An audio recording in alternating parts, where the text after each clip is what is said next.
Hey there, welcome to another video on chess. My name is Bharat with Academy, and we have an extremely simple puzzle: white to move and checkmate in one.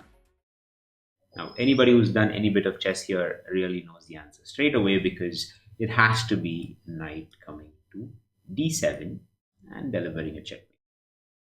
And in fact, I want to take a moment and just think about how we tend to learn chess, a game like chess.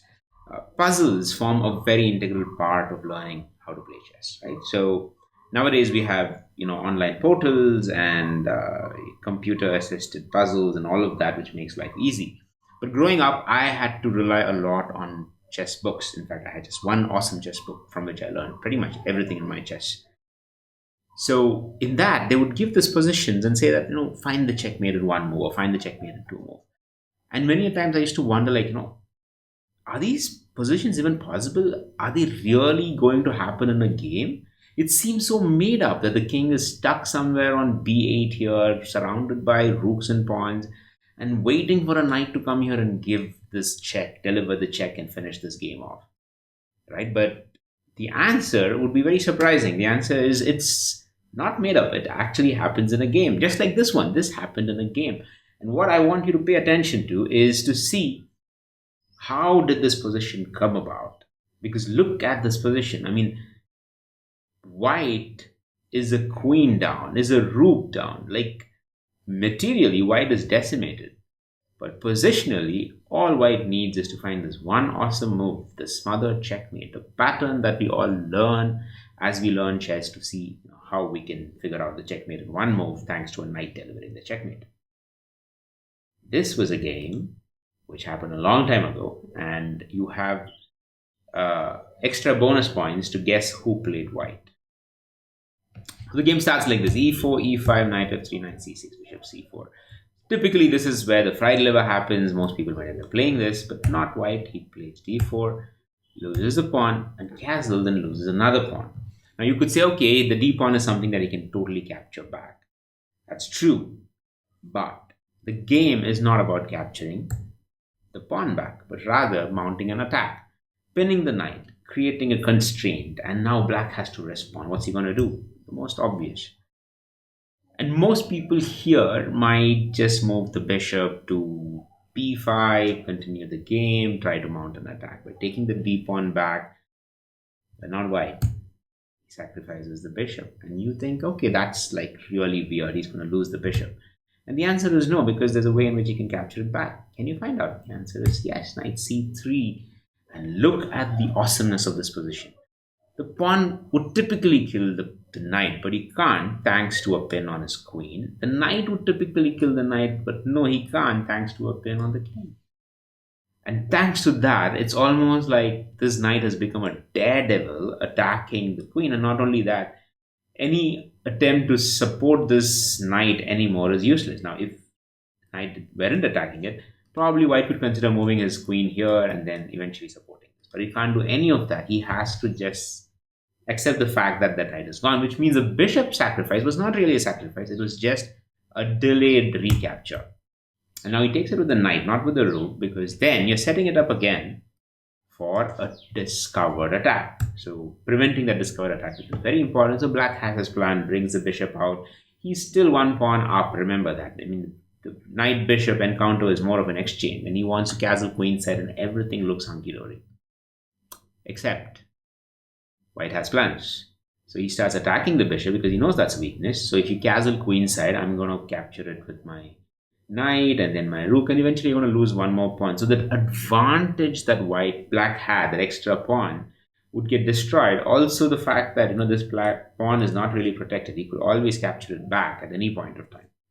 So he decides to attack the rook, maybe castle kingside instead of queenside, figuring out some kind of option here, right? But what he doesn't expect is rook capturing the bishop and then knight capturing this, and now something amazing is happening. There are two threats: a fork on c7 and a fork on g7. The fork on g7 is forking king and queen. The fork on c7 is forking rook and king. Now, just imagine the amount of attack that white has been able to generate, all within 12 moves of the game, right? And now The best part is black cannot castle either, because knight is controlling two critical squares that the king has to cross in order to castle kingside or queenside. So he needs to defend both the pawns. So queen to f7 seems to be alright, but what's the problem with that? Additional attack. So suddenly knight attacks and he moves here. And this is the point where you say, okay, fine. I mean, maybe he can just capture one of the pawns back and like lead to an exchange and all of it, but not white. White continues to keep the threat alive. That's what's so amazing about this game. Because the threat now is I'm still going to do this. And you can't move your king. Your king is kind of stuck. I mean, you could probably move this. But typically what you would want to do, what you would see with an amateur player here, is trying to protect this. So he moves the bishop back, protects c7, but not g7. So g7 falls. And once g7 falls, king has to move. And queen check forces the king back. At this point, you would think, okay, black is in a bad position, but the pieces are roughly okay. I mean, he has an exchange up, so maybe black can pull it off. Not when you sacrifice, not when you have this white player playing absolute cowboy chess. Queen takes it, bishop check, bishop blocks it, knight check, king moves, and all of a sudden you see the potential for a discovered attack. So now the fate is sealed. Check, king moves in, knight check, king moves back, knight check here, king moves back to b8, sacrifice the queen and check. And that's how it came about. So what I thought at one point of time to be purely made up position was actually in a game.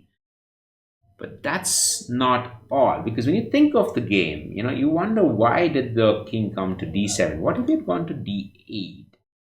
And the answer is, if he'd gone to d8, the game would have continued and probably not ended in a smothered checkmate. Similar, another instance is he moved king c8, but what if he had moved king e8 instead? Right? That would mean he loses this, yes. And eventually it would be like an equal position, the game goes on. Right? The key lesson here is that it's almost like white is playing at a different psychological level than black. He realizes that black has a fundamental psychological flaw, and that is that he's attached to the material. And that's the reason when you see a move like knight e6 check, he doesn't move here, which would mean losing the rook. He is attached to the pieces, and therefore he moves here without realizing the checkmate happens. And that's a lesson that we can all take to our games and tournaments, because you're going to be playing a lot of players who are maybe not grandmasters, and they all have the same problem of being attached to the material. And maybe if you are the one player who thinks different, who looks at things beyond just material, not that you just go and sacrifice all your pieces, but think of attack and tempo as equally, if not more important than material. Maybe that is the advantage that you need in order to start winning your games. I hope you liked this video. If you did, please do like, share, and subscribe, and I'll see you in the next one.